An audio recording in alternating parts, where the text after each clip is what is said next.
নমস্কার। Public news next চ্যানেলে আপনাদের জানাই স্বাগতম। সংবাদ পড়ছি আমি বিশ্বজিৎ। পঞ্চায়েত নির্বাচন 2025 সালের ভোট গণনার কাজ প্রায় শেষের পথে। আজ সোমবার শিলচর রামনগর আইএসবিটির ভোট গণনা কেন্দ্রের কিছু চিত্র আপনাদের সম্মুখে তুলে ধরার চেষ্টা করছি। রবিবারের মতো সোমবার আর তেমন ভিড় নেই ভোট গণনা কেন্দ্রে। এলাকা প্রায় ফাঁকা। জয়ী ও পরাজিত প্রার্থীরা তাদের সমর্থকদের নিয়ে চলে গেছেন তাদের নিজ নিজ গ্রাম পঞ্চায়েত এলাকায়। তো চলুন রামনগর আইএসবিটি চত্বরের কিছু চিত্র দেখে নেই পাবলিক নিউজ নেক্সট চ্যানেলের ক্যামেরায়। আপনারা কোন জায়গা? বাজার স্বাধীন বাজার এপি নি না কিনা মেম্বার গ্রুপ মেম্বার না? ঠিক আছে।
আইফোন না চার্জ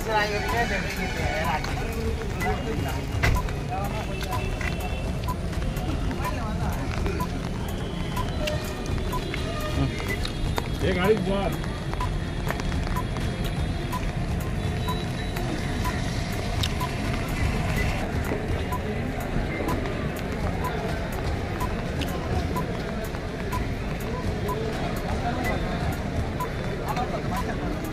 Güzel.